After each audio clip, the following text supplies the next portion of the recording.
अस्सलामुअलैकुम guys, welcome to my YouTube channel all about civil engineer.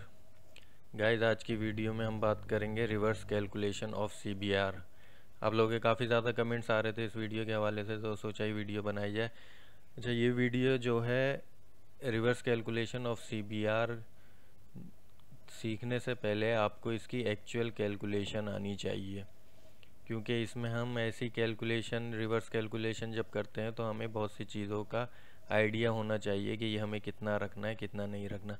तो अगर आपको इसकी एक्चुअल कैलकुलेशन नहीं आती है तो सबसे पहले आप डिस्क्रिप्शन में जाएं, वहाँ से जाके इसकी कंप्लीट डिटेल के साथ वीडियो बनाई हुई है, इसका प्रोसीजर भी बताया हुआ है और किस तरीके से कैलकुलेशन होती है ग्राफ के हवाले से कंप्लीट मैंने वीडियो बनाई हुई है। तो पहले वो आप चेक करें, फिर आप जो है इसकी रिवर्स कैलकुलेशन के बारे में चेक करें कि रिवर्स कैलकुलेशन कैसे की जाती है। तो सबसे पहले गाइस, रिवर्स कैलकुलेशन के लिए हमारे पास एक ग्राफ होता है। ये ग्राफ हम बना के वो वैल्यूज़ लेते हैं डेंसिटी की और सीबीआर की वैल्यूज़ जो है वो लेते हैं। उसके बाद हम इसकी रिवर्स कैलकुलेशन स्टार्ट करते हैं। तो वो हम किस तरीके से करेंगे, सबसे पहले हमारे पास ये है ड्राई डेंसिटी, यानी कि मैक्सिमम लैब डेंसिटी जो आपकी प्रॉक्टर वैल्यू होती है।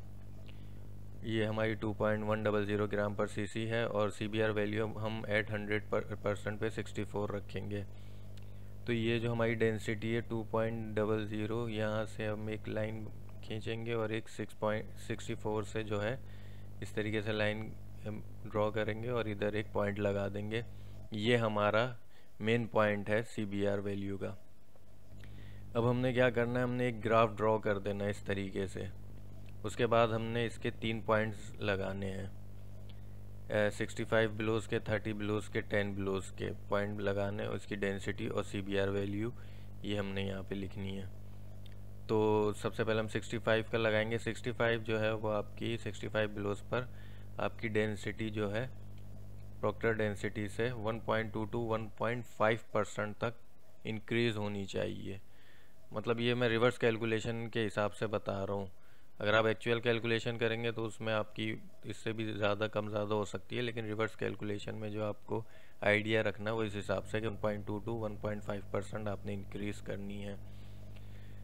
तो ये हमने यहाँ पे इसकी डेंसिटी लिख दी 2.126 और सीबीआर वैल्यू हमारी इधर आ रही है 69। इसी तरीके से हम 30 बिलोज का करेंगे 3.5 to 4% प्रॉक्टर डेंसिटी से डिक्रीज़ करके यहाँ पे हमने एक पॉइंट लिया है जो जिसकी डेंसिटी 2.020 और प्रॉक्टर वो सीबीआर वैल्यू है 50। इसी तरह हम 10 ब्लोज पे लगा देंगे, इस पे 8.2 9.2% है।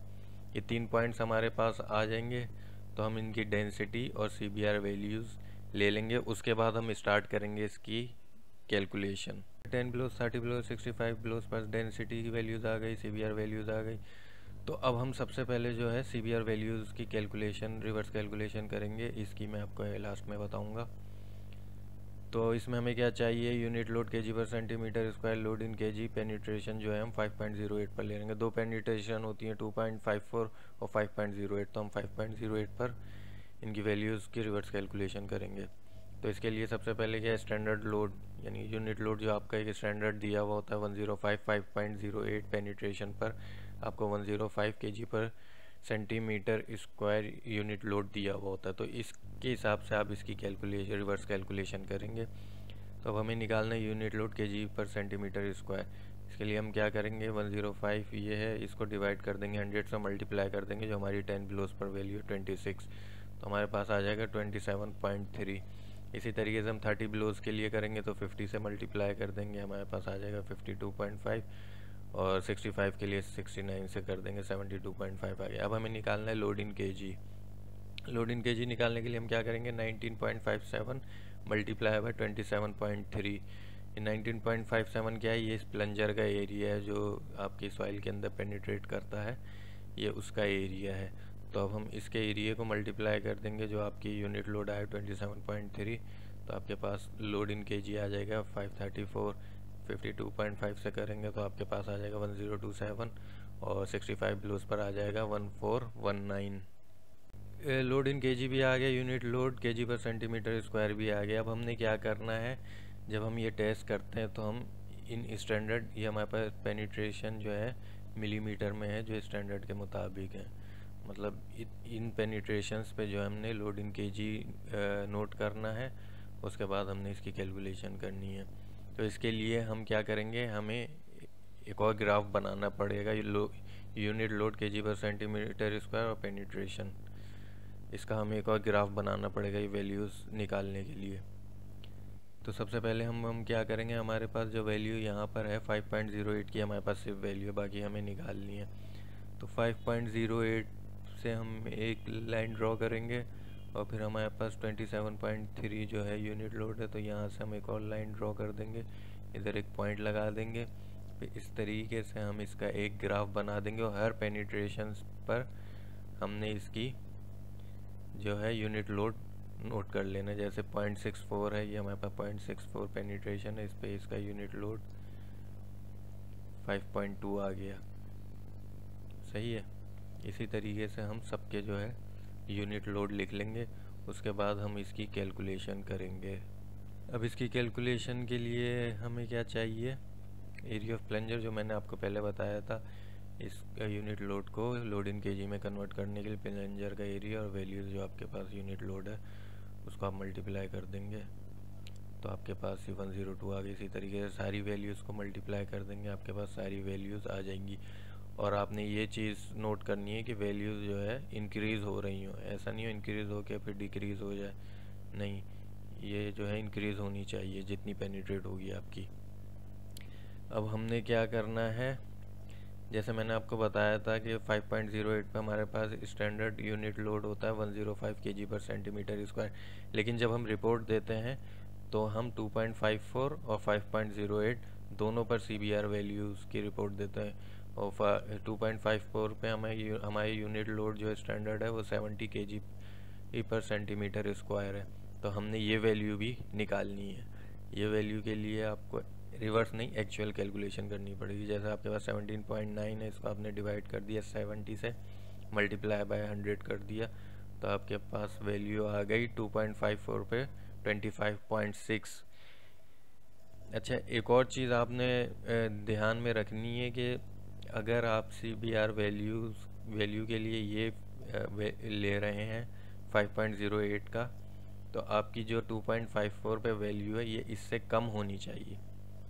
यानी कि अगर आपकी 2.54 mm पेनिट्रेशन पे वैल्यू ज़्यादा है या 5.08 mm पे पेनिट्रेशन ज़्यादा है, तो जोन सी वैल्यू आपकी ज़्यादा होगी वो आप CBR का जो फाइनल ग्राफ बनाएंगे उसमें आप ये वैल्यू लेंगे।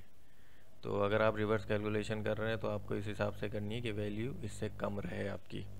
तो ये आपकी हो गई है CBR वैल्यू की रिवर्स कैलकुलेशन। अब मैं आपको कैलकुलेशन ऑफ डेंसिटी के बारे में बताता हूँ, इसकी कैलकुलेशन कैसे होगी। जैसा कि आप देख रहे हैं ये मेरे पास ये रिवर्स कैलकुलेशन हुई हुई है। ये जो वैल्यूज़ है आपकी 10 ब्लोस पर 30 ब्लोस पर 65 ब्लोस पर, ये डेंसिटीज़ मैंने यहाँ लिखी हुई है।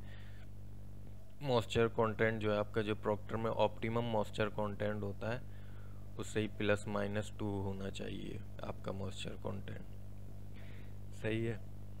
और इसकी रिवर्स कैलकुलेशन बिल्कुल जैसे आप प्रॉक्टर की रिवर्स कैलकुलेशन करते हैं उसी तरीके से होती है। और अगर आपने प्रॉक्टर की रिवर्स कैलकुलेशन नहीं देखी तो आप डिस्क्रिप्शन में जाएं, उसमें लिंक है रिवर्स कैलकुलेशन ऑफ प्रॉक्टर का, तो उसको देखकर आप इसकी रिवर्स कैलकुलेशन कर सकते हैं।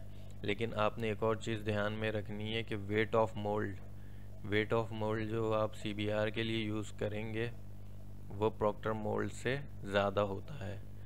तो आपको इस पे ध्यान रखना चाहिए कि आपका प्रॉक्टर मोल्ड वो CBR मोल्ड जो है उसका वेट आप CBR मोल्ड वाला ही दें, कहीं प्रॉक्टर का मोल्ड लगा के वेट लगा के आप CBR की रिपोर्ट बना दें। बहुत ही डिफ़िकल्ट कैलकुलेशन है, लेकिन मैंने बहुत इजी तरीके से आपको समझाने की कोशिश करी है। आई होप आपको समझ में आ गई होगी। अगर नहीं आई, कोई कन्फ्यूजन है, कमेंट सेक्शन में जाके कमेंट कर सकते हैं। और अगर आपको वीडियो अच्छी लगी है तो वीडियो को लाइक करें और चैनल को सब्सक्राइब करें ताकि हम इसी तरह की और भी वीडियो आपके लिए लेकर आते रहें। Thanks for watching.